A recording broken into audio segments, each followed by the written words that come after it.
agradecer vuestra presencia y en segundo comentar una cuestión. Hoy está siendo, o va a empezar dentro de poco, una manifestación en el centro de Madrid, un rodeo al Congreso. Por explicar un poco, este acto está programado desde hace 2 meses y la verdad es que suponíamos que podía coincidir con alguna cuestión y por desgracia coincidió con una manifestación tan importante como esa que entendemos que tiene que salir bien y que esperamos que salga bien, ¿no? Por explicar un poco y por disculpar de alguna manera esta cuestión, pero bueno, hemos decidido seguir con el acto para adelante porque entendemos que también, pues bueno, era un tema interesante, un tema importante y bueno, era esa explicación, ¿no? Este acto, pues como digo, lo hemos organizado desde Jóvenes de Izquierda Unida de la Asamblea de aquí de Lineal. En primer lugar va a hablar Javi Couso, que como hemos anunciado en el cartel, pues es activista pro derechos humanos y bueno, es conocedor de todo el tema relacionado con la mentira mediática, etcétera, etcétera, ¿no? Y bueno, pues habla Javi y luego habla el Muriel, que es periodista en el periódico La Marea, y después Pablo Elorduy, ¿no? Elorduy, perdón, que es periodista en el periódico Diagonal. Y bueno, luego pasamos a un momento de debate, pues si queremos aportar alguna idea más y tal. Pues, bueno, buenas tardes, gracias en primer lugar por la invitación, me siento como en casa, por muchas razones y bueno, gracias a vosotros por compartir la mesa y a todos vosotros y vosotras por venir un sábado que hay que hacer las cosas, ¿no? Yo vengo también de trabajar del Congreso del PIE y ahora cuando acabe me tendré que ir, o sea que vengo un poco atrullado, perdonadme si cometo alguna irregularidad lingüística, ¿no? Pero bueno, yo, como decía él, yo soy trabajador audiovisual, ¿no? Soy cámara, trabajo en todos los aspectos, soy diplomado en periodismo audiovisual, pero cada vez me dedico menos al periodismo, ¿no? Sobre todo, pues, cada vez hay menos periodistas trabajando, según los informes de la FAPE, que es la Federación de Asociaciones de Prensa, desde que empezó esta estafa que han llamado crisis, pero realmente es esta estafa financiera, pues hay 10.000 periodistas menos, han sido despedidos desde el 2008 10.000 periodistas, pues cada vez tenemos menos hueco, ¿no? También hay que contar que los que tenemos un perfil de izquierdas, un perfil crítico, tampoco tenemos mucho espacio y que realmente cada vez, aunque están surgiendo y ellos hablarán de propuestas alternativas, pues no hay muchos medios de la izquierda, ¿no? Yo por el asesinato de mi hermano fue asesinado en Irak por las tropas estadounidenses en cámara de Telecinco, pues también he reflexionado mucho acerca de la relación entre la propaganda de guerra y también cómo eso incluso permea e influye en la información diaria que recibimos y todo enmarcado sobre todo en el control de la información para controlar las mentes y para controlar las poblaciones. En el marco teórico, ¿qué podríamos decir que es la comunicación? Pues juega un papel fundamental, ¿no? Tanto en la asistencia a la democracia, eso es lo que nos cuentan, ¿no? Pero tanto en la democracia como en el funcionamiento del propio sistema de derechos, oportunidades y libertades, ¿no? Es un derecho ciudadano el acceso a la información independiente, imparcial y plural, y de hecho es un artículo de los derechos humanos o de la Declaración de Derechos Humanos, ¿no? Porque la información que se nos suministre a la ciudadanía nos da conocimiento y orientación suficientes sobre las alternativas existentes para la toma de decisiones políticas y nuestro desarrollo como ciudadanos, ¿no? Información que debería, y pongo el debería aposta, permitir a nosotros, a los ciudadanos y a las ciudadanas, un conocimiento y un manejo de las formas de participación en los procesos de construcción, funcionamiento y desarrollo del sistema democrático. Lo que pasa es que este principio de responsabilidad social no se cumple. Esa es la teoría bonita y la teoría que nos enseñan en las facultades de comunicación y de información y que además tiene un marco regulatorio que viene recogido en el artículo 20 de la Constitución española, ¿no? Que en su apartado 3 se garantiza la pluralidad y el acceso a los medios de comunicación de todos los grupos sociales, algo que no se ha cumplido por parte de ninguno de los partidos que ha gobernado, ni por parte del OCE, ni por parte del partido llamado socialista, ni por parte del partido llamado popular. O sea, jamás han garantizado, ni siquiera se han atrevido a hacer un estatuto del periodismo, ¿no? Que regulara incluso la información, no tanto en el control de la información, sino que el artículo 20 de la Constitución se cumpla y además pues, que se impida mentir a los periodistas o que se impida hacer las campañas de la propaganda. Por eso yo decía que una cosa, tenemos el marco teórico al que deberíamos aspirar, que no se cumple, como no se cumple la Constitución. Hace poco decía Julián Guita que si se cumpliera la Constitución sería algo prácticamente revolucionario y nos darían un golpe de Estado, ¿no? La Constitución, que fue hecha en un periodo, además con una fuerza, bueno, una merma de las fuerzas saliendo de la dictadura, etcétera, etcétera, pero ni siquiera cumplen ese marco constitucional teórico. Pero yo quería, lo que sí que he reflexionado es a través de la propaganda. La propaganda surge o se define a partir de 1622 con el Congregatio Propaganda Fiae, en el marco pues, de las guerras con los protestantes, y sobre todo lo que se trata es, y lo que significa es sugestión, ¿no?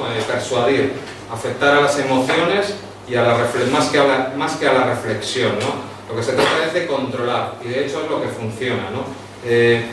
Funciona más que las armas. Había un grupo que yo siempre cito, que son los QAF, que decían que en la dictadura hay armas, pero en las democracias hay televisiones, ¿no? Porque de hecho, como el capitalismo siempre es, si tú controlas a la población por medio de la sugestión o del convencimiento, de repente te ahorras, ¿no? Es economía de medios, y como sabemos el capitalismo lo que quiere es maximizar los beneficios y ahorrar en los gastos, ¿no?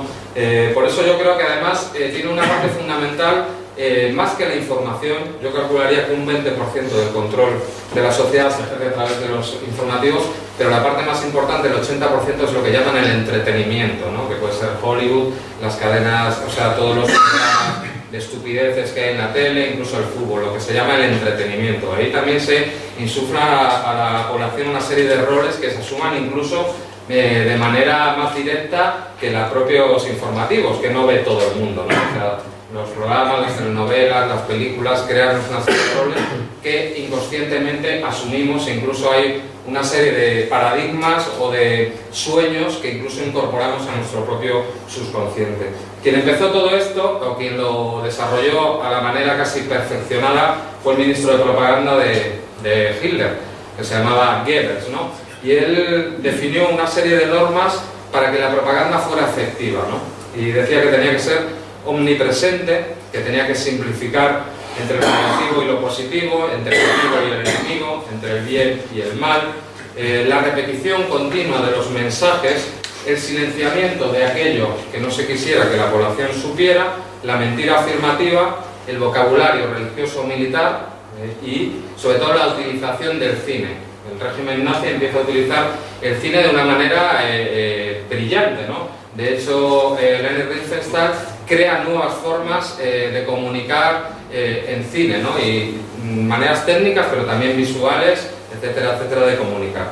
Tenemos que mirar a Goebbels porque se parece mucho también a los principios que se están repitiendo ahora mismo en la televisión. Nos creemos súper modernos y de repente realmente lo que somos, o lo que son estos medios de comunicación, son posmodernos, ¿no? Pero repiten casi a la perfección esto. Esos principios que de la propaganda de guerra se trasladaron continuamente a Hollywood, y nosotros cuando pensamos en las películas de guerra de Hollywood o en cualquiera de estas películas que nos están señalando y definiendo los héroes o las heroínas que debe seguir la sociedad, vemos lo mismo: simplificación. Todos los enemigos son terroristas, son salvajes, son malvados, son supervillanos, ese concepto que tanto le gusta a los estadounidenses, ¿no? Siempre se transfiere la culpa al enemigo, ¿no? O sea, el demonio nos obligó a hacerlo. O sea, incluso cuando cometen los nuestros un crimen, realmente es culpa, se transfiere la culpa al enemigo. Se utiliza también la tecnologización de la muerte, ¿no? Es algo que le gusta a la sociedad, la tecnología, ¿no? El golpe quirúrgico, las armas inteligentes, se transfiere incluso emociones humanas a las propias armas, ¿no?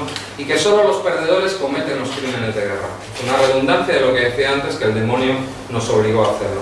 Eso se aplica absolutamente en el periodismo de guerra, y lo estamos viendo, ¿no? Gaddafi era un supervillano, Saddam Hussein era un super mega villano, Assad es casi peor, que se come a los niños. O sea, hay una propaganda, ni siquiera una mirada a lo que pasa en las situaciones geopolíticas para acercar a la población, para que tenga elementos por lo menos para analizar lo que está pasando. Y eso, cuando nosotros miramos directamente a nuestra prensa, vemos que es exactamente igual. Descontextualiza, abruma, o sea, manda continuas informaciones, porque hay muchas maneras de ocultar, ¿no? Puedes ocultar no hablando, o puedes ocultar diciendo una noticia, pero saturándote de muchas informaciones diferentes, no te enteras de nada. Y además hay incluso estudios científicos cognitivos de que no te das, no tienes capacidad en la mente para analizar cuando eres bombardeado con tantas informaciones. Y aparte de esa manera de abrumar o de ocultar de una manera positiva o negativa, también está la base de la anécdota. O sea, lo que importa es la anécdota más que el contenido para que tú puedas entender, ¿no? Lo que realmente nos están haciendo es quitar la capacidad, como hablábamos antes, de lo que decían los derechos humanos o los derechos del ciudadano, o los derechos del hombre y del ciudadano, ese acceso a tener la información para poder reflexionar y para ser sujetos activos. Pero además es que nuestra prensa actualmente, y sobre todo a partir de la ley audiovisual de 2009, que eliminó el límite del 5% de las participaciones cruzadas entre compañías, lo que ha hecho es que la información o las empresas de información se concentren en muy pocas manos, ¿no? Y además la propiedad de la mayoría de los grupos mediáticos se encuentran en las manos de bancos y grandes empresas, con lo cual realmente no tenemos libertad de prensa, si tenemos más bien una libertad de empresa. O sea, nosotros podemos tener libertad de expresión, podemos decir lo que nos dé la gana, pero no tenemos el altavoz para hacérselo llevar a la mayoría de la población. Y los únicos que tienen el altavoz realmente son las grandes empresas o los financieros, que no tienen los mismos intereses que los trabajadores, las trabajadoras o los parados o las desempleadas, ¿no? O sea, estamos en una falacia absoluta de que vivimos con libertad de información. Yo algunos datos, porque estoy haciendo un documental sobre la propiedad de los medios y yo me quedé impresionado. Están todos interrelacionados. O sea, todos tienen alguna participación en los otros. O sea, que realmente, prácticamente, por ejemplo, por dar un dato, ¿no? Yo ahora os voy a meter en datos, si veréis cómo no vais a enterar prácticamente nada, porque además lo hacen a posta, para que veamos un conglomerado y pensamos que son muchas empresas, pero realmente son todas las mismas. Pero un ejemplo fácil y claro. La Sexta y La Razón son del mismo dueño. Una en teoría es súper progre y la otra es absolutamente reaccionaria. Y son del mismo dueño. O sea, lo que se está manteniendo es una ficción de competición, exactamente igual que la del bipartidismo.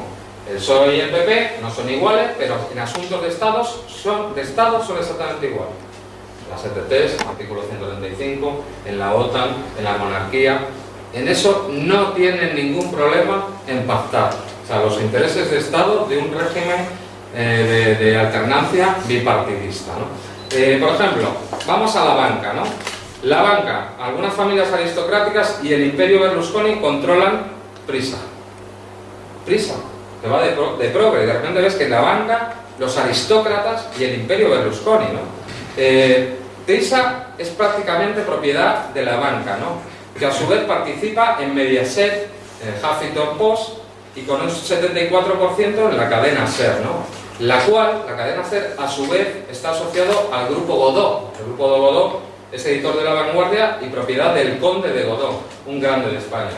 Y os acabo de hablar del emblema progre e izquierdista o izquierda, que se presenta así, Prisa, pues ABC, El País, la SER, antes era 4, antes, ¿no? Ahora mismo ya no lo es.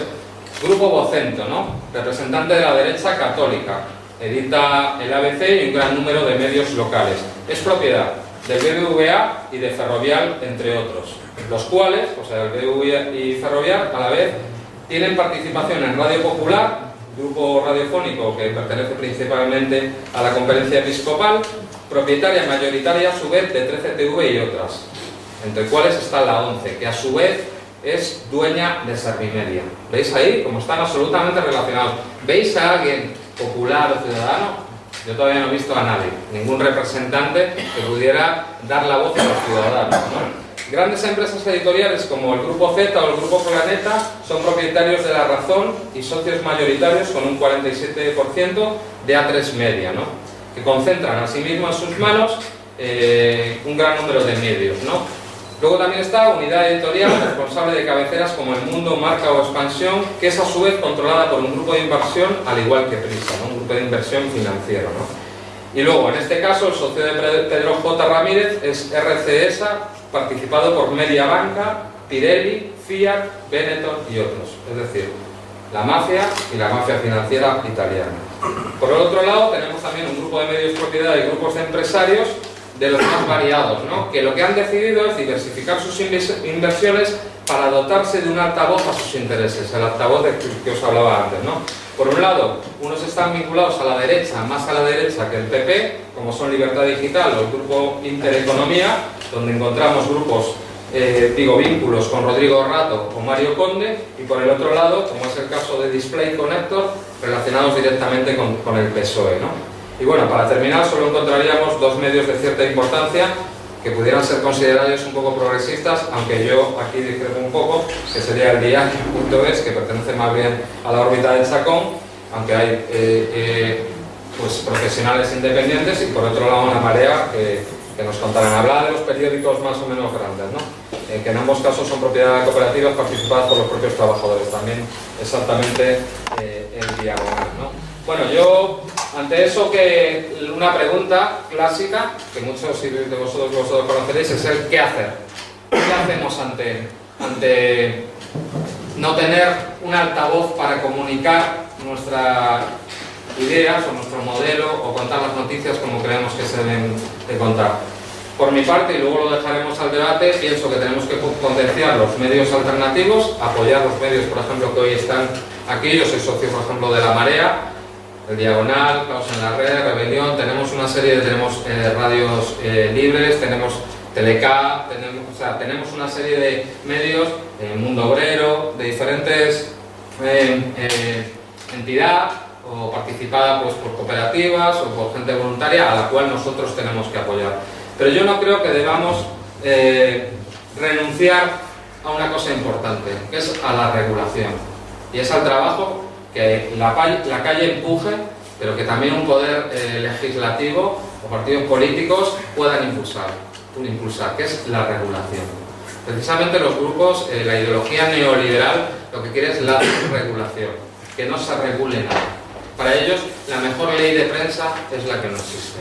Y yo pienso que aquí nos han dado un ejemplo y nosotros tenemos que girarnos hacia el otro lado del mar y ver lo que están haciendo ahora los países soberanos de América Latina, que nos están dando un ejemplo grandísimo. ¿Qué se han encontrado ellos? Que no solo se les da a los países que quieren tener el control de sus recursos energéticos o que quieren ser independientes de la bota imperial de Estados Unidos, no solo se les dan golpes armados, también se les dan golpes mediáticos. Y los gobiernos, las guerras además de cuarta generación, no se sabe si están las guerras normales, las guerras convencionales, guerras asimétricas, están las guerras humanitarias basadas en pretextos humanitarios, como la que pasó en Libia o lo que está pasando en Siria, ese tipo de intervenciones, pero también existe una guerra de cuarta generación que se ha implementado además a través pues, de agencias de inteligencia como la NSA y agencias de inteligencia que trabajan sobre todo en lo emocional y en lo psicológico y que emplean de una manera primordial los medios de comunicación, la propaganda negra y la agitación sobre la población, ¿no? O sea, para sugestionar lo de Goebbels, pero multiplicado por 100. Venezuela es un ejemplo claro de lo que está sufriendo. Para propiciar un golpe real se está dando un golpe absolutamente mediático. Esos gobiernos ante esas agresiones han tomado por fin conciencia de ello y han empezado a regular, ¿no?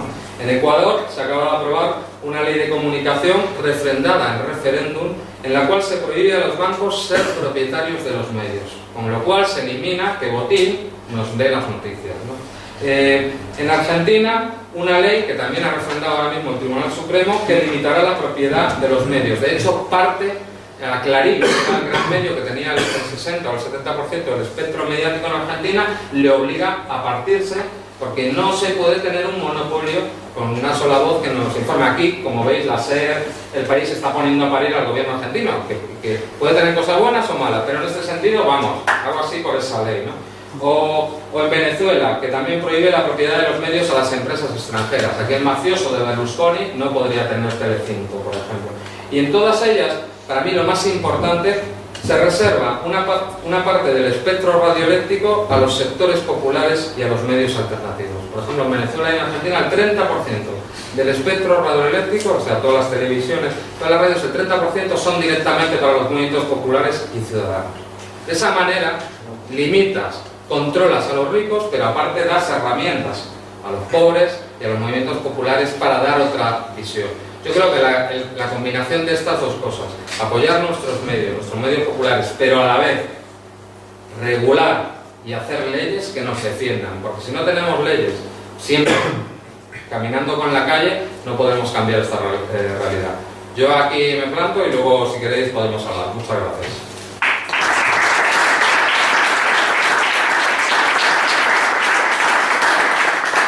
Ahora habla Edu Muriel, periodista de La Marea.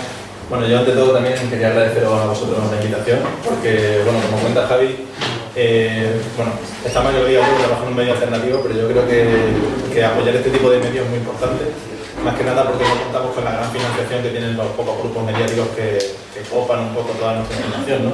Y este tipo de cosas nos vienen muy bien para darnos a conocer y que la gente pues, sepa cómo funcionamos, ¿no? Yo antes de hablar de La Marea, me gustaría un poco dar unas pinceladas también de cómo se ve la manipulación mediática también a nivel interno, digamos, del trabajo del periodista, ¿no? Primero un dato, que es que el CIS, según el CIS, pudimos saber que el de periodista es una de las profesiones menos valoradas y la ciudadanía casi no tiene confianza en lo que le dice la prensa. De hecho, del 1 al 10 le ponía una nota de un 5,16, que era un aprobado bastante raspado, ¿no? Yo la semana pasada estuve en la presentación del informe anual que hace la Asociación de la Prensa de Madrid, un poco contando el estado de la prensa y demás, cómo ha ido este año, y hubo un dato que me llamó mucho la atención, que era que un 20,7% de los periodistas no había recibido ninguna presión, decía que no había recibido ninguna presión en su trabajo, de enfoque, etcétera, etcétera. Y esto era un 5% menos de lo que pasó el año pasado, es decir, los periodistas cada vez están más desprotegidos frente a las presiones externas que le vienen a su manera de trabajar y enfocar la información. Pero me llamó todavía más la atención el hecho de que el 76% de ellos dijeran que las presiones no es que vengan del gobierno ni de una administración pública, sino que venían de la misma empresa, venían de su jefe o de la misma empresa. El 76% de ellos decían que habían recibido ese tipo de presiones, una vez o más. Y el hecho de que lo recibas una vez ya te hace que no lo recibas más si quieres conservar el puesto, ¿no? El 23% decía que lo había recibido por instancias políticas, o sea que es que la proporción no tiene nada que ver. Ahora mismo para mí el mayor enemigo de una prensa libre es la libertad de empresa con la prensa, es decir, el hecho de que un grupo privado sea el que decide la línea editorial y los grupos privados son los que copan un poco ese panorama mediático, ¿no? Que es lo que ocurre hoy en día. Y entonces, bueno, al fin y al cabo tenemos que tener en cuenta que el periodista es un trabajador y que lo que quiere también es alimentar a su familia, pagar su hipoteca, etcétera, etcétera.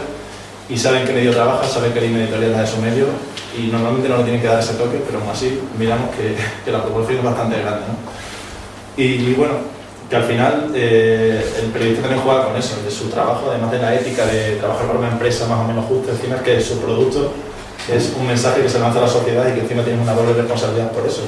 Pero bueno, tenemos esa espada de encima nuestra, ¿no? Y al final todo se reduce a una obviedad. Yo creo que es que quien posee los medios es el que decide esa línea editorial. O sea, bueno, que nos explica bajar, ¿no? Eso ya lo decía Lenin en su momento, ¿no?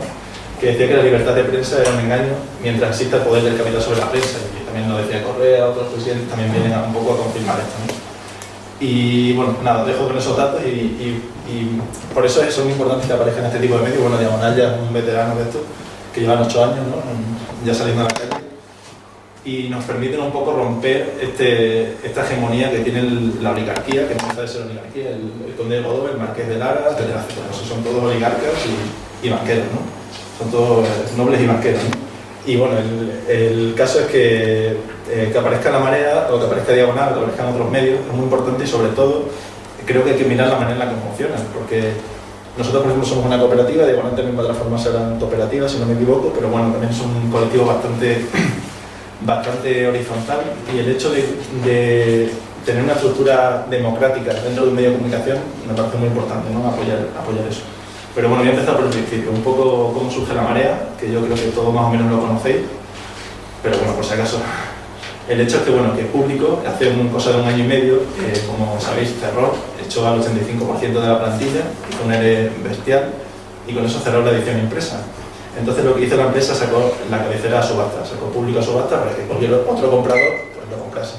¿Qué hicieron los trabajadores despedidos? Pues se organizaron, estaban también un poco con el calor del 15M, que había mucha conciencia, etcétera, etcétera, y montaron un crowdfunding, una campaña de financiación, de microfinanciación, con la que consiguieron creo que 270.000 euros, una cantidad bastante importante para presentarse a la subasta. Se presentaron allí y se encuentran con que el mismo propietario, Jaume Roures, y algunos testaferros suyos, bueno, mediante unos testaferros más bien, aparecen y ponen sobre la mesa una oferta que doblaba la cantidad que habían conseguido los trabajadores para gestionarla ellos, ¿no? Entonces al final se queda un poco en descubierto, ¿no? Cuál fue la estrategia de Roures, ¿no? Echó al 85% de la plantilla, se quitó del medio a más de 100 trabajadores por la reforma laboral que tanto había criticado encima en su diario, y todo eso salió casi gratis. De hecho, mandó a los trabajadores a cobrar las FOGASA, que es el fondo del Estado con la garantía salarial, ¿no? Hasta hace 2 meses, en 2 o 3 meses, no han cobrado los trabajadores todo lo que les debían, y eso que la cosa pasó hace ya 1 año y medio, ¿no? O sea, un poco tengamos en cuenta también que hasta los medios de izquierda, que mira que público, con muchas comillas, era un medio bastante de izquierda, pues nos encontramos con estas contradicciones, ¿no? Porque un periódico no deja de ser una empresa. Entonces, el periodismo es muy esquizofrénico cuando tiene una empresa detrás, ¿no? Entonces, bueno, ese movimiento tan fuerte que se había creado para comprar público, pues no se quedó en la nada, ¿no? Y entonces, lo que se hizo con ese capital que se reunía, etcétera, etcétera, es crear una cooperativa de periodistas, que además no solo de periodistas, sino también de lectores, y eso es muy importante, porque eso también hace al lector partícipe un poco del medio al que quiere apoyar, ¿no? Y bueno, ¿qué es La Marea? Bueno, La Marea, por si no la conocéis, es un periódico mensual que sacamos todos los meses intentando, sobre todo, hacer reportajes de investigación, de análisis. No peleamos por el último titular, porque creemos que esa no es de momento nuestra lucha, ¿no? Y lo que hacemos son piezas muy extensas, largas, de análisis, de investigación, etcétera, y sobre todo tocando los puntos claves y estructurales de nuestro régimen, por llamarlo así, de nuestro sistema, ¿no? Como serían, bueno, pues la monarquía, los paraísos fiscales, la iglesia, la banca, las puertas giratorias de la política y el mundo empresarial, etcétera, etcétera, ¿no? Nos metemos en todo eso y creemos que son cosas muy importantes y hay mucha mierda, perdóname la palabra, por destapar, ¿no? en estos temas, ¿no? Este último, por ejemplo, este es de este mes, y va sobre el espionaje que hace el Estado español con los ciudadanos, con esto de la NSA que salió de Estados Unidos, etcétera, etcétera. Pues explica también un poco cómo los servicios de inteligencia de España pues también espían a sus ciudadanos constantemente mediante las redes sociales, internet, etcétera, ¿no? Que es como el gran hermano ya, el sueño de cualquier dictador absoluto, pues lo tiene con internet y son prácticas que están haciendo ahí, ¿no? ¿Cómo nos organizamos? Bueno, como os he dicho, somos una cooperativa, cada socio, os voy a contar un poquito así cómo funciona, ¿no? la empresa, digamos, cooperativa. Cada socio pone 1.000 euros de capital social, lo aporta a la cooperativa y con eso tiene un voto, ¿vale? Luego las líneas, sobre todo editoriales, las grandes líneas, los grandes cambios, los decidimos en la asamblea. Cada socio tiene un voto, o sea, da igual que haya puesto 1.000, que haya puesto 3.000, que haya puesto 10.000, va a tener un voto, ¿vale? El mínimo son 1.000 euros. Y luego, si eres socio trabajador, eso para socios lectores. Si eres socio trabajador, pones 3.000 euros, ¿vale? Con una entrada de 750 y luego vas pagando a plazo. Bueno, eso son ya cosas para quien le interesa a lo mejor participar de esta manera, ¿no? Y lo que hacemos, bueno, pues son decidir en la asamblea totalmente desde el nombre de la cabecera, como es La Marea, lo decide un socio lector, pues eso son toda la concepción del periódico bastante horizontal, ¿no? Y luego tenemos un consejo rector para que sepáis un poco el funcionamiento cotidiano de la cooperativa, que está formado por representantes tanto de trabajadores como de lectores, ¿vale? Tenemos 4 lectores y 4 trabajadores que se reúnen cada semana, cada 2 semanas, para ver cómo va el proyecto y cómo se encauza, etcétera, etcétera. Y luego, en la redacción, que es la que diariamente estamos ahí en el tajo, obviamente somos los trabajadores de la cooperativa, también decidimos las cosas de manera bastante horizontal. Tenemos un coordinador web, un coordinador en papel, y hacemos reuniones diarias y estamos organizándonos de manera bastante, creo que os comentaba antes, que nosotros no podemos sufrir presiones de ningún jefe porque no lo tenemos, y eso es lo bonito del proyecto, ¿no? Y bueno, nada, quería contar un poco brevemente, para no cansar tampoco, que cómo aseguramos nuestra independencia, ¿no? Nosotros, nuestra línea de financiación son varias, pero sobre todo son los suscriptores, que son los que nos dan un poco el oxígeno para a corto plazo, a medio plazo, a largo plazo también ir sobreviviendo. Y bueno, las ventas en kioscos, en web, etcétera. Y también por otro lado tenemos la pata publicitaria. La pata publicitaria es también novedoso el código ético que tenemos, que lo que hace es restringir a un 20% el ingreso publicitario que podemos tener. Pero además tenemos vetado una serie de empresas que no cumplan unas condiciones mínimas, por ejemplo. Un banco que ejecute desahucios, pues no podría anunciarse en nuestro periódico. Una multinacional, tampoco. Una empresa que se cargue el medio ambiente, tampoco. Una publicidad feminista, pues igual. Entonces, ¿qué pasa? Que una publicidad quería decir machistas, obviamente, sexista. Entonces, ¿qué ocurre? Que básicamente nos quitamos a todos los IBEX 35 y a todos los 100 que vienen de allá. Y bueno, hemos tenido ya varios cortejos de un par de empresas del IBEX 35, que mejor no voy a nombrar por si acaso, que ya han venido a insinuarnos. Incluso una nos ha hecho una propuesta de publicidad bastante atractiva, ¿no? Porque la publicidad de esta gente no son 100 euros al mes, sino que te ponen más, ¿no? Y las hemos rechazado, y eso también te da mucha... Por un lado te dices, joder, a ver cómo salimos adelante, ¿no? Rechazando este tipo de ingresos. Pero luego te da mucha satisfacción, porque ser un periodista y poder decidir tú sobre qué publicidad admites y cuál no admites y por qué y tal, y decidir y discutirlo, pues eso es muy constructivo, ¿no? Y eso es algo que es impagable, que no tiene ninguna empresa, ¿no?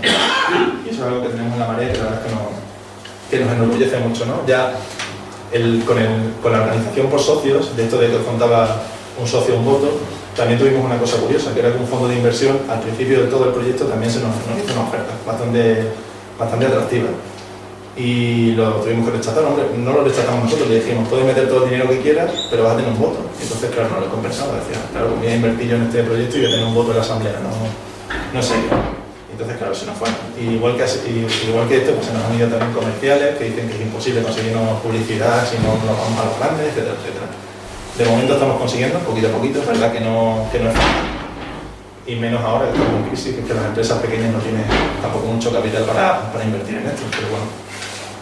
Pero por eso os decía que sobre todo lo importante son los suscriptores. Eso es lo que nos da la vida, y yo como reflexión final me gustaría decir también que es verdad lo que decía Javi, que yo estoy totalmente de acuerdo con lo de la ley de medios, que hay que regular todo eso, y eso tiene que ser una batalla a nivel político muy importante, ¿no? Pero el hecho de concienciarnos, de ayudar a un medio, ya sea Diagonal, ya sea La Marea, ya sea cualquier otro, de pagar nuestros propios medios, es decir, de sustentarlos, porque si no lo sustentamos nosotros, lo van a sustentar otros, y eso es un problema, ¿no? Entonces, yo quería dejaros con esa reflexión, del hecho de que tenemos que dar ese paso y apoyar nosotros estos medios que están surgiendo. Y ya lo dejo aquí, luego si hay preguntas, ya discutimos. Gracias.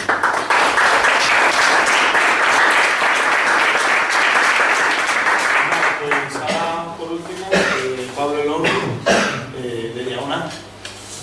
Bueno, pues repito el agradecimiento, porque hoy era un día complicado con el tema de la manifestación, y yo estoy seguro que a muchos nos gustaría estar también allí, pero bueno, como no nos podemos desdoblar, yo creo que también es un acto interesante encontrarnos aquí para hablar un poco de la comunicación que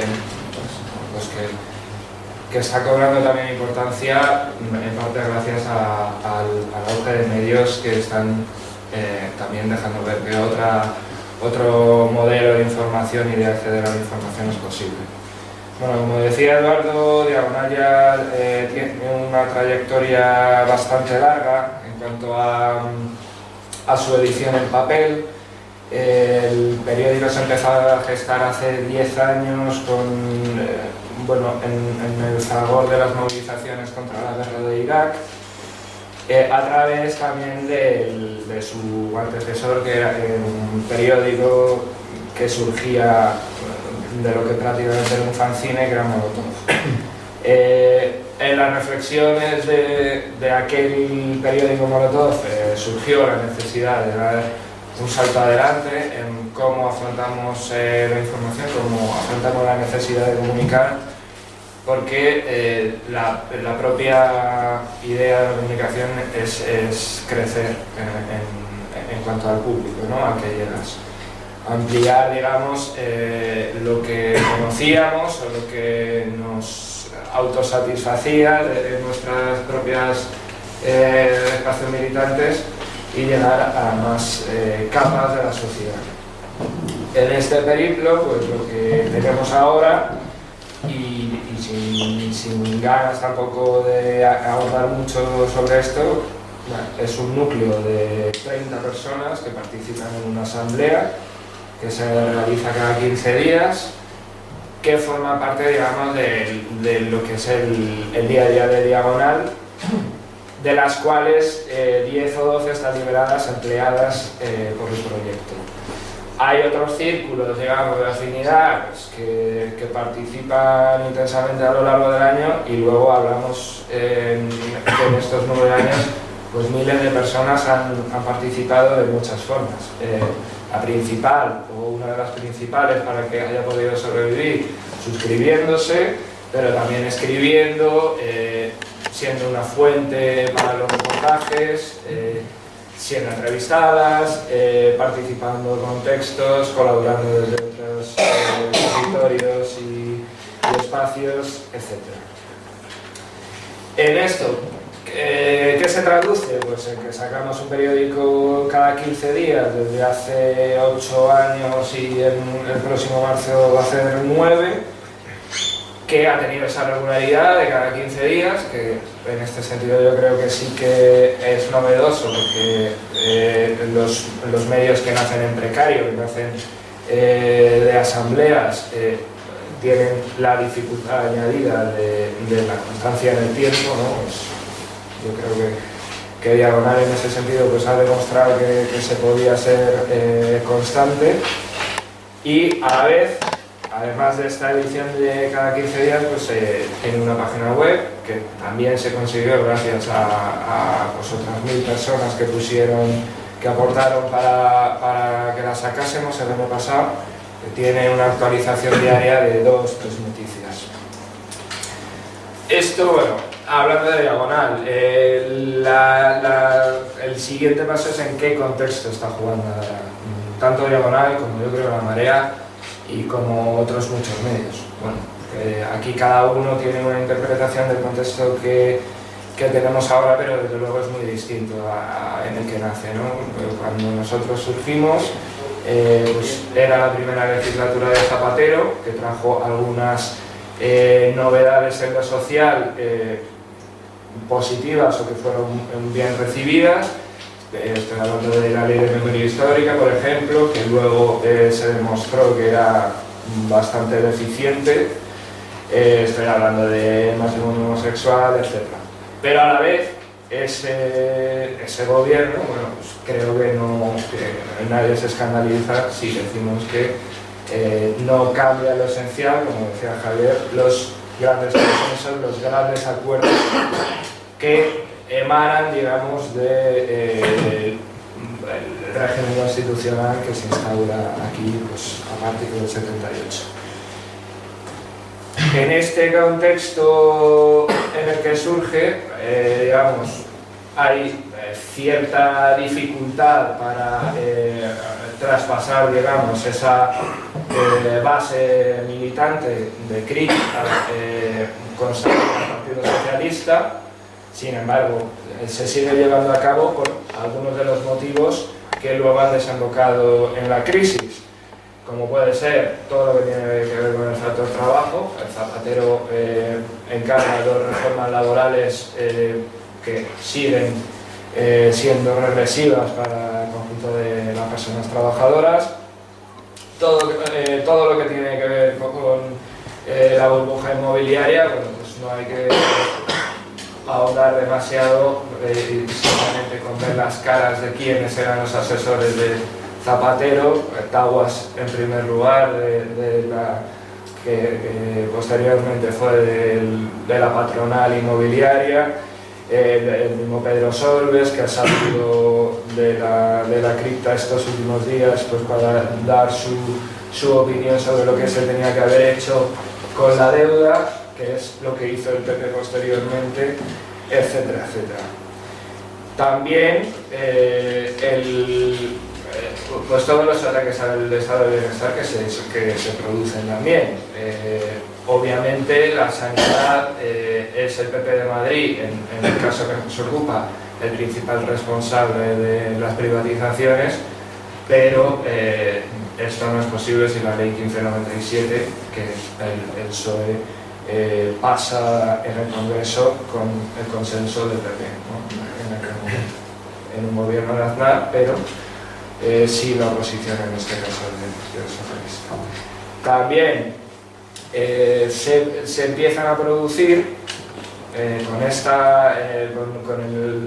paso del tiempo, digamos, en este caso de Diagonal, pues otras rupturas en cuanto al estado de las autonomías que desembocan en lo que está siendo ahora el reto de la consulta del señor Mas, de Convergencia y Unión, y también pues a partir de estos últimos años, y yo creo que podemos marcar el hito del 15M, independientemente de que le parezca a cada quien, como un momento de señalamiento de que ese consenso ya estaba tambaleándose, pues también, como decía, se plantea el tema de la monarquía como un problema, ¿no? Pero como un problema que se puede superar, no simplemente un problema que nos impuso ese consenso, sino que si ese consenso se rompe, no queremos un rey. Desde luego, la llegada del PP, pues después de ese 15M y digamos después de que se alcancen las mayores cotas de paro, precisamente después del ciclo de 78-82, la llegada del PP pues da esa vuelta de tuerca sobre el estado de bienestar, pues alentando, como decíamos, a la sanidad, a la educación, al acceso de la mayoría de la población a la universidad, también con el tema de los desahucios, bloqueando cualquier iniciativa que permita a la gente mantener sus casas contra las hipotecas abusivas y ejerciendo, digamos, lo que Gonzalo Abril, que es un columnista de Diagonal, llama la política de las 3 M's. La mentira, no hace falta decir en cuántas ocasiones ha mentido a la población, para empezar llegando a la presidencia con un programa que nunca se ha cumplido. El miedo, pues tampoco hace falta decir por qué nos manifestamos hoy en frente del Congreso, ¿no? Con la ley de seguridad, y la mercadotecnia, que yo creo que enlaza con lo que decía Javier sobre el uso de los medios a total, bueno, pues basándose también en la mentira, pero en un sistema espectacular de marketing que hace que un presidente pues, se pueda permitir comparecer en una televisión de plasma sin que ni siquiera sus votantes le reprochen nada, ¿no? Como decía, el primer hito de la ruptura de ese consenso nos pilla a nosotros a Diagonal, pero pilla, yo creo, a toda una comunicación con muchas ganas, con mucho impulso, y a partir de ahí vemos que es posible cercenar también todo lo que,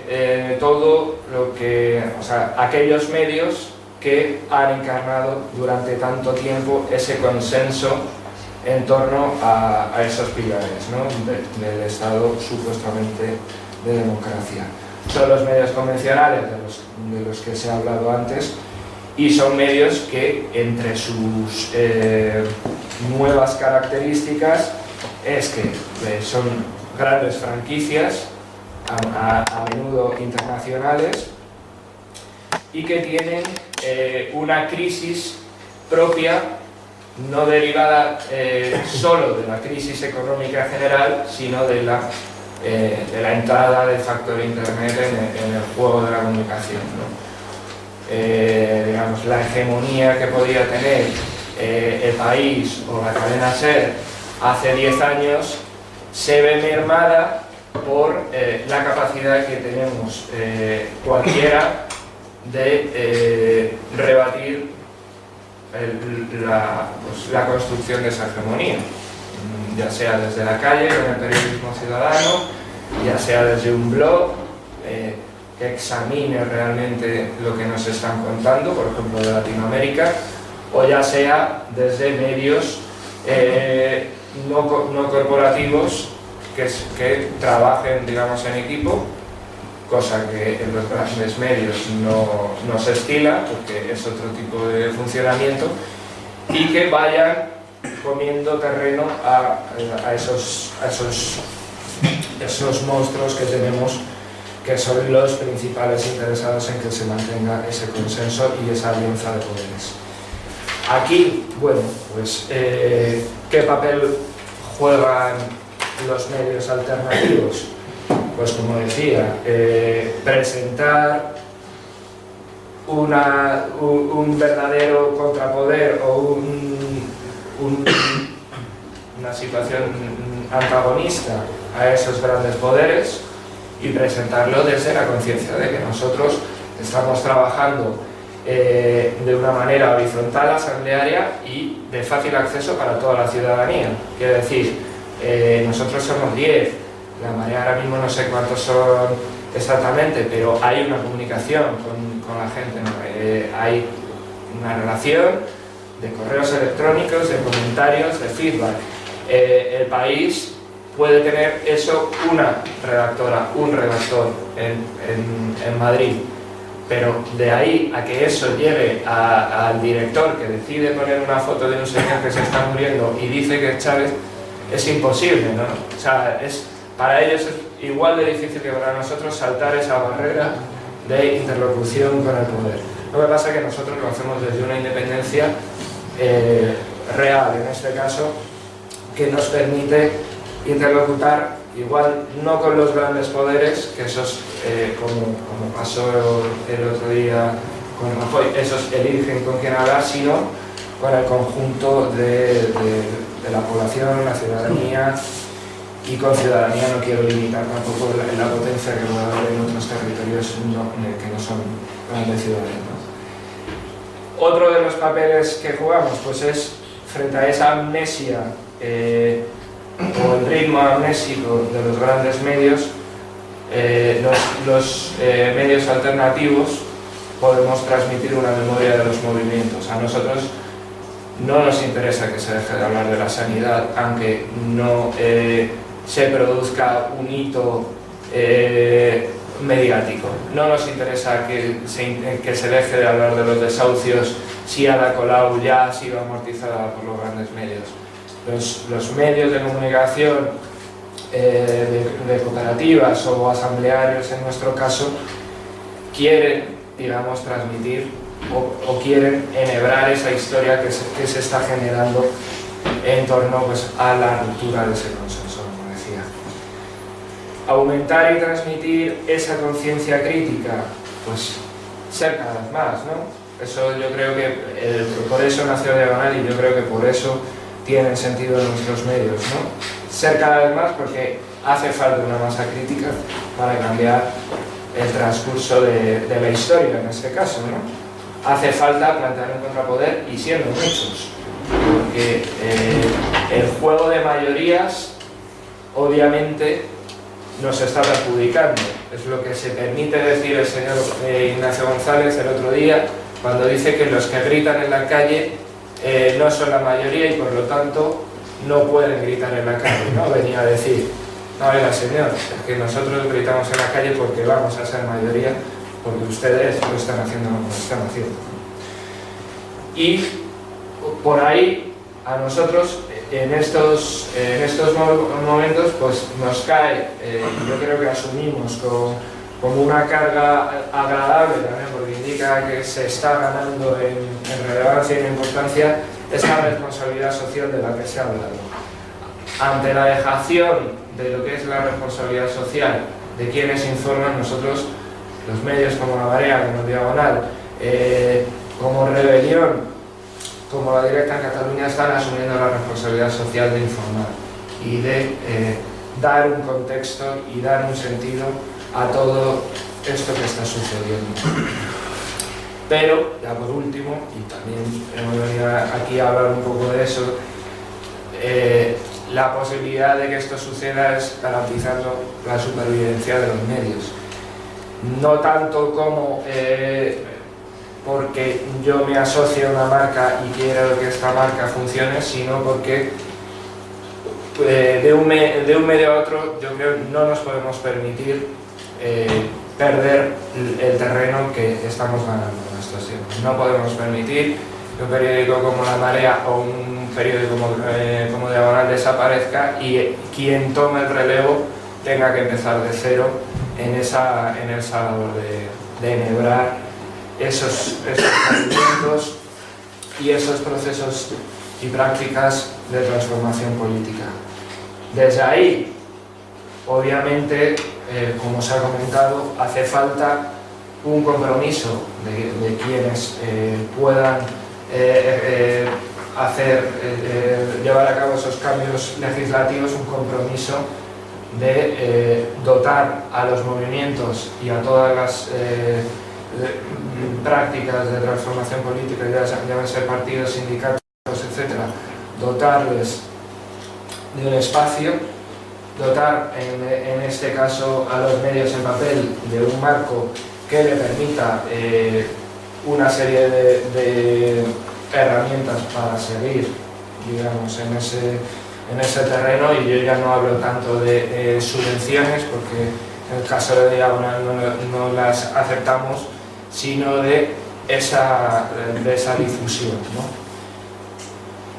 Y ya por último, bueno, pues decir que también es importante que desde nosotros no asumamos el papel que se nos quiere dejar de marginales, de los que siempre se están quejando, no asumir posiciones victimistas o derrotistas, porque yo creo que sí que estamos en el camino de ganar. Y con ganar no me refiero a que un medio sobreviva y tenga mucha repercusión, sino con ganar me refiero a que toda la sociedad pues alcance mayores cotas de poder y pueda cambiar realmente cómo están las cosas.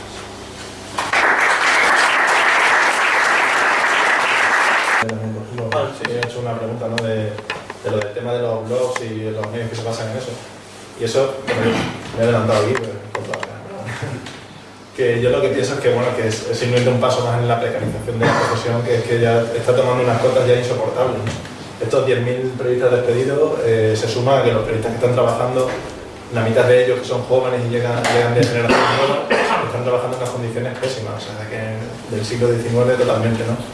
Y esto en público pasa no solo con los blogs, sino con los trabajadores que están allí. Yo fui de los que me quedé allí, que no me afectó el ERE de público, y me quedé trabajando en la web durante unos meses más, y trabajábamos jornada completa por un sueldo de media jornada, y nos tenían allí trabajando fines de semana y todo, ¿no? Y es lo que hay, ¿no? Porque luego cuando eres periodista, eres joven, acabas de salir de la facultad, al final trabajas con muchas cosas, ¿no? Y esto es así, ¿no? Y entonces, pues entre blogs gratis y jóvenes mal pagados que los tienen explotados más que nadie y que valen igual que cualquiera, pues tienes ese modelo de periodismo que es el que estamos viendo, ¿no? Son empresas que van de progresistas y van de izquierdas, y luego internamente son empresas más depredadoras incluso que muchas de derechas, ¿no?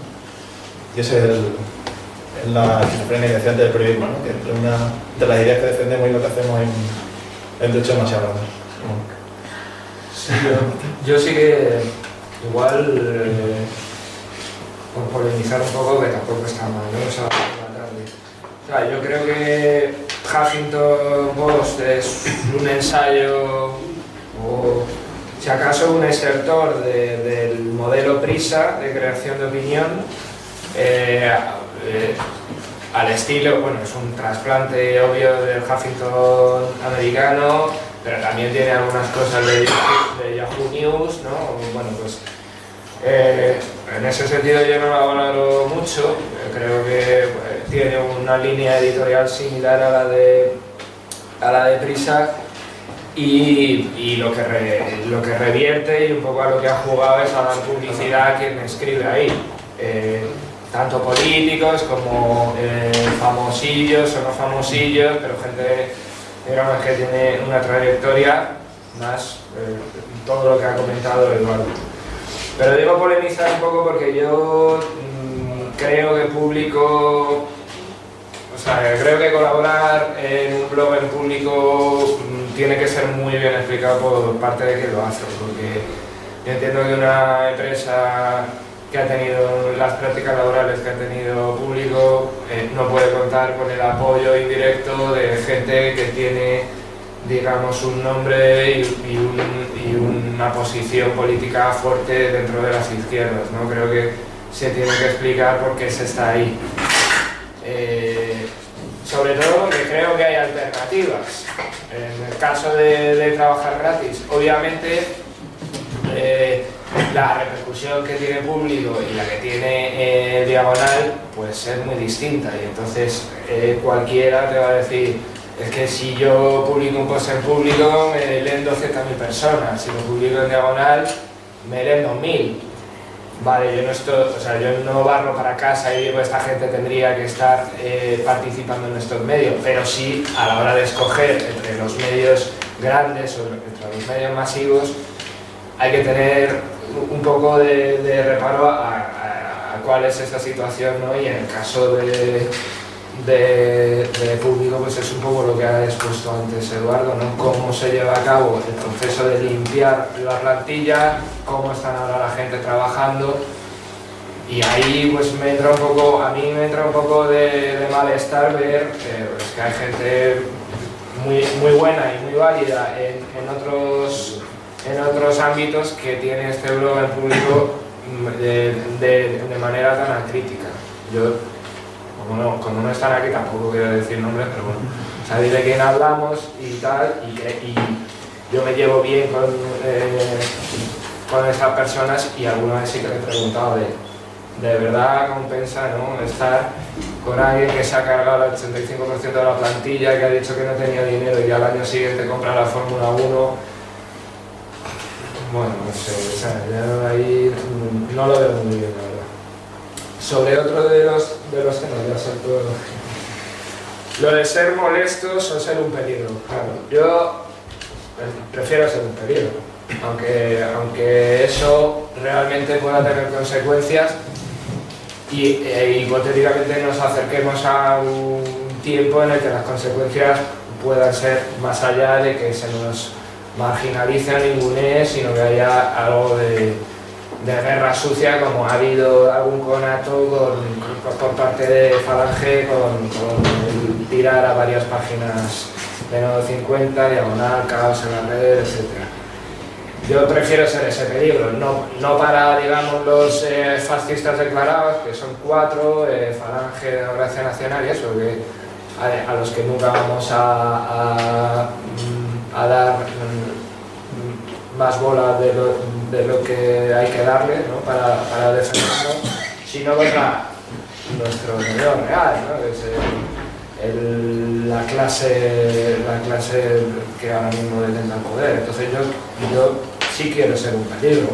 Creo que nuestros medios tienen que ver cuál es el límite en el que vamos a poder ser un peligro para ellos, que creo que es una experiencia que aquí en el Estado español pues nos ha dado, ¿no?, porque Liberación, que fue un medio con esa vocación, se quedó cortada en su momento. Entonces yo creo que estamos en esa época en la que podemos pasar de ser molestos a ser un peligro, y hay que seguir acelerando para serlo realmente. Yo cuando estaba acompañado eso de las colaboraciones, ¿no?, ¿cómo se llama? Es un poco contradictorio, y te voy a explicar por qué. Aunque hay que entender que el periodismo no es ajeno a lo que estamos viviendo. No es una profesión que esté fuera o deba de estar fuera. O sea, vivimos en un momento de excepción, un régimen de excepción, y además hay que situarlo. Cuando cae la Unión Soviética, veíamos un mundo unipolar, cuando cae el bloque socialista que se llamaba, el mundo es unipolar y una ofensiva capitalista que se llama neoliberalismo en esa forma. Y es una ofensiva para quitarnos todas esas conquistas que en ese marco bipolar se habían conseguido. Y en esa situación estamos actualmente. Ha habido 19 reformas laborales. Se ha tocado en la última incluso el Estatuto de los Trabajadores, ¿no? 19 grandes reformas, aparte de otras subreformas más pequeñas. Entonces, algo que debería estar penado, ahora mismo es norma. Y eso es el peligro, ¿no? O sea, que a los periodistas se les convierta y diga: tú participado aquí porque si no, no te va a conocer nadie, ¿no? Y mucha gente cae, porque es la única manera de que se conoce, pensando que es igual en el futuro va a poder tener trabajo. Lo malo es que nos estamos dirigiendo a una especie de neofeudalismo, o no sé cómo llamarlo, esclavismo, podríamos decir, o sea, un retroceso, ¿no?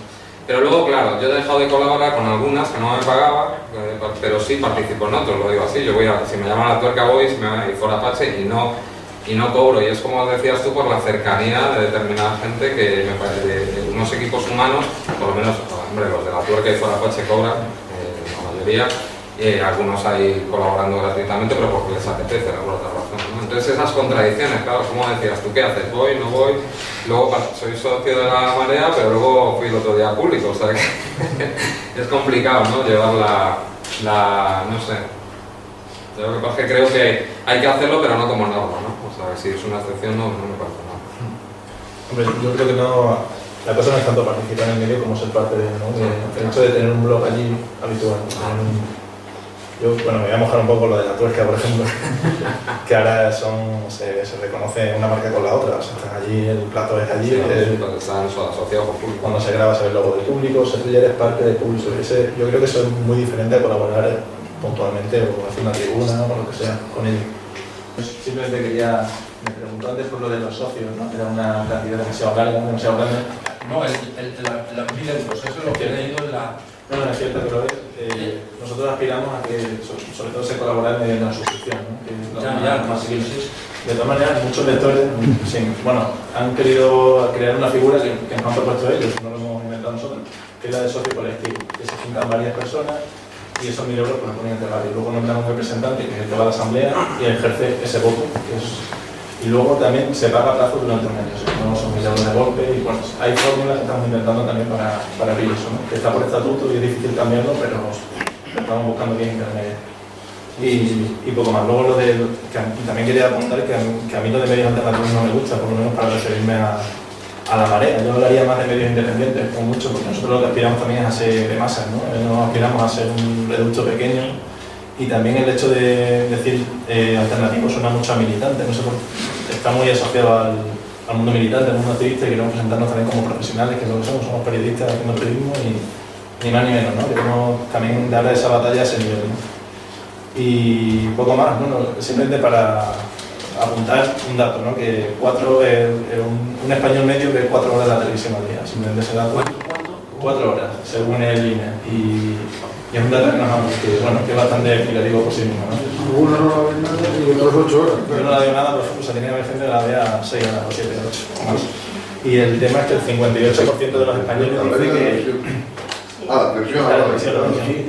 Y el 58% de los españoles dice que se informa por la televisión principalmente. Y hay muchos que no se informan, que simplemente ven programas de entretenimiento, ¿no? O sea, podemos ver un poco dónde está también la batalla también, que es una televisión. A mí me encantaría que fuese una televisión pública, independiente, o de izquierda, o por lo menos no tan de derecha como tenemos hoy en día.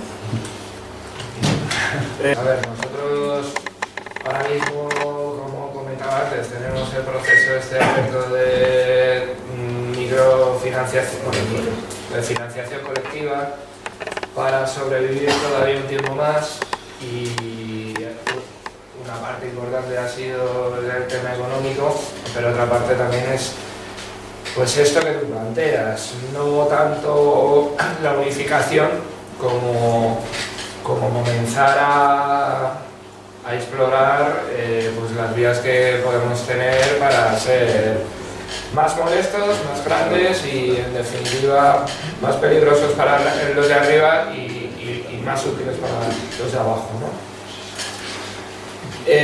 Lo que pasa que de los medios que tú comentas, que son ejemplos y entiendo que lo son, ahí siempre al final hay que desglosar también un poco. Rebelión es una estructura descentralizada que lo que hace es una labor encomiable que ya lleva la tira de años, eso sí que lleva mogollón de tiempo, de traducción y de recopilación de textos, pero tiene un consejo editador, como decía, descentralizado y digamos sin ningún tipo de ánimo de retribuir ese trabajo. No vamos a hablar de lucro porque aquí por el lucro no está nadie, ¿no?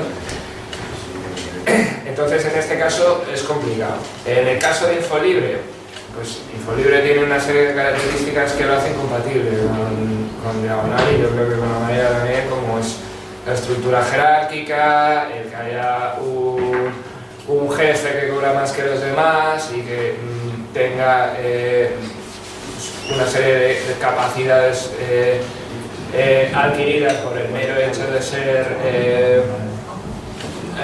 jefe, etcétera, ¿no? Y yo creo que ellos no se han planteado en ningún momento un medio asambleario o cooperativo, tampoco se han planteado el tema de la publicidad ética que tiene Diagonal o La Marea. Bueno, pues eso de momento lo hacen compatible, las cosas pueden cambiar. En el caso de La Marea, bueno, no se ha dado porque yo creo que hay un deseo por parte de la cooperativa de sacar adelante el trabajo con una serie de características propias, algunas muy parecidas a las de Diagonal, otras con algunas diferencias, ¿no? Yo, a mí si me preguntas mi opinión, pues creo que es algo que tendríamos que hablar tanto con Eduardo como los dos colectivos, pero lo que sí que estamos hablando ya pues es formas por lo menos de colaborar, de minimizar gastos entre un medio y otro, haciendo cosas en conjunto, incluso, bueno, pues cuestiones como el reparto, por ejemplo, pues cómo lo hacéis, qué podemos hacer juntos, tal, bueno, pues ese tipo de cosas. Luego ya la unión de las líneas editoriales y ya en concreto la unión de las plantillas, pues sería un proceso bastante largo y que me imagino que lo tenemos que abordar con el tiempo. Yo ya digo que nosotros en concreto estamos en ese proceso de hacernos esas preguntas y plantearnos esas cosas, siempre siendo un poco fieles a lo que hemos presentado siempre, ¿no? Pues este tema de las no jerarquías, de las decisiones en la asamblea horizontales, el tema de la publicidad, el tema de los grandes grupos, fuera de cualquier tipo de decisión, pues eso. Yo creo que tienes mucha razón en un sentido, pero es un problema. ¿Y por qué digo que es un problema? Es un círculo vicioso, sería un nudo gordiano. ¿Qué problema hay? Yo empecé a hablar de Goebbels porque quería hablar de la propaganda y sobre todo del control social de la población por medio de que la gente crea, esté sumisa porque crea que este régimen es el único posible. Y eso lo hacen las grandes televisiones. Cuando vemos la penetración de los medios, por eso hablaba antes que un 10%, un 20% puede ser en noticias, un 80% en entretenimiento, pero tú cuando te ves a los nuevos medios, la prensa escrita, y según datos cruzados con el INE, con el censo y con el análisis del censo, el 5% puede tener la prensa escrita. Facebook, que tanto hablamos de la revolución de las nuevas tecnologías, un 15% en la manera de informarse, 30% en cuestión de relacionarse, y podemos decir, pues me estoy haciendo una chuleta o desayuno y no sé qué. Twitter es peor, no llega más del 8%. Nosotros, y hablamos casi todo entre nosotros, o sea, nos creemos que tiene una penetración, pero es que la penetración de la televisión es el 99%. Aunque 53 lo utilicen para informarse, el 99 está, y lo que decíamos antes, por eso el entretenimiento, la industria cultural de Hollywood, nosotros no podemos competir con eso. A día de hoy no estamos compitiendo con eso. Hacer una televisión cuesta millones de euros. Entonces, en ese sentido, yo veo apoyo a los medios que, como dice él, no tienen que ser alternativos, sino tienen que aspirar además a ser hegemónicos y por lo menos a pelear, ¿no? Pero no lo tenemos. Entonces, por eso que no se entiende, que el Partido Popular todavía tiene intención de voto, o el partido llamado socialista tiene también unas intenciones de voto, los dos partidos que han gestionado este desastre y que van a seguir gestionándolo desde el artículo 135, en el cual entregaron nuestra soberanía, y siempre va a estar por encima el pago a los usureros bancarios que cualquiera de nuestras necesidades sociales, mientras no podamos. Y por eso es el control. ¿Por qué se ataca tanto a Venezuela? ¿Por qué se ataca tanto a los países de América Latina? Porque pueden servir de ejemplo para cambiar eso. Yo por eso ahí discrepo, sin ánimo de tal, pero sí discrepo, para mí no me parecen parches. A mí me parecen logros muy importantes, cuidado, me parecen logros muy importantes de marcar a los trabajadores en Latinoamérica. Lo que a mí me parece, claro, hay que situar a cada nación en su contexto. Y yo creo que nos encontramos en una situación en Latinoamérica, sobre todo cuando Estados Unidos empieza a declinar como superpotencia, sobre todo por la irrupción de los BRICS, de China, el nuevo papel geopolítico de Rusia, la India posiblemente, y cuando mira hacia Asia-Pacífico para contener a China, se olvida un poco de Latinoamérica. Y gracias a Faro de Cuba, para mí es mi análisis, hay gente que lo puede estar de acuerdo o no, para mí el Faro de Cuba se traslada, además con las políticas del FMI que se llevaron, las políticas del AME, esos pueblos van aprendiendo y se van empoderando. No es la revolución, el que inicia la revolución es Cuba. Y Cuba además no solo hizo la revolución con muchos problemas y también con muchas contradicciones. De hecho, este año ha habido el Congreso de la Unión de Periodistas de Cuba con unas críticas internas muy fuertes para hacer una prensa que sea diferente, no en el modelo de isla asediada, como ha sido hasta ahora, sino una prensa que sea también crítica. Hasta Fidel lo dijo y Raúl lo ha vuelto a decir, una prensa que se critique a sí mismo. El modelo de Latinoamérica, de Ecuador, de los países del habla, de Ecuador, es un modelo diferente. Es del el socialismo del siglo XXI que teorizó Chávez, la revolución ciudadana que ha hecho el compañero Correa. La correlación de fuerzas es importante. Igual ellos no pueden llegar hasta ahí. Intentan dar un golpe de Estado. Yo estoy seguro, no lo diré públicamente, pero yo tengo mis sospechas de que lo de Chávez fuera un magnicidio. O sea, y además en una reunión de UNASUR, porque justamente todos esos presidentes estuvieron con cáncer, absolutamente. O sea, una cosa que no se da ni siquiera estadísticas matemáticas pueden predecir que tantos mandatarios de una misma reunión tengan cáncer. O sea, la presidenta de Argentina, bueno, os acordáis de todo aquello. Entonces, a veces no podemos aspirar a todo, porque si no nos quedamos en nada. Entonces a mí me parece que, como se decía, es la marcha de la historia. Y es cierto que tener el gobierno no es tener el poder, pero esos avances van a ir cambiando esa correlación de fuerzas en la cual la gente está viendo otra cosa. En pensamiento estratégico, Fidel y Chávez presentaron Telesur. Ha sido un avance. También emergió Russian Today, que ahora mismo ha tumbado a la CNN. Hillary Clinton se dirigió al Senado para pedir fondos para la CNN y las televisiones privadas estadounidenses porque estaban siendo tumbadas por Telesur, pero sobre todo por Russia Today, ¿no? Entonces, estas leyes a nosotros serían importantísimas. Igual nos la tumban el día de mañana, pero poder tener ese 33%, imaginaros con esas TDTs que se hubiera podido dar a los medios de comunicación alternativos, o tener unas radios públicas potentes, no gubernamentales, sino públicas, que cumplieran como aquella famosa BBC que todo el mundo pensaba en la de los años 70, me refiero, ¿no? Entonces, en ese sentido, yo creo que sí tenemos que apostar por esas propuestas, porque a la población también tenemos que darle idearios o metas a las que llegar. No podemos decir, no, cuando llegue la revolución seremos, no, tenemos que ir poco a poco creciendo y sobre todo enfrentándonos a un régimen que, como tú dices, es cada día más excepcional y no va a dudar si nosotros nos empoderamos en volver a hacerlo del 18 de julio. Pero yo aún así pienso que estamos creciendo, pero que tenemos que apostar por la calle y por vías políticas para recuperar en el marco, yo creo, además de un proceso constituyente, que es lo que han hecho todos los países de Latinoamérica, que no es un proceso, porque si no nos lo va a hacer la extrema derecha. Porque la extrema derecha, como habéis visto, cuando ha reformado la Constitución, no ha sido para los pueblos, sino para quitarnos incluso soberanía, ¿no? Entonces en ese sentido, decir, vamos a competir en primera con ellos, sin menoscabar a los compañeros y compañeras que suficiente están haciendo. Pero algún día tenemos que competir teniendo televisiones, exactamente igual que ellos, y teniendo también industria cultural.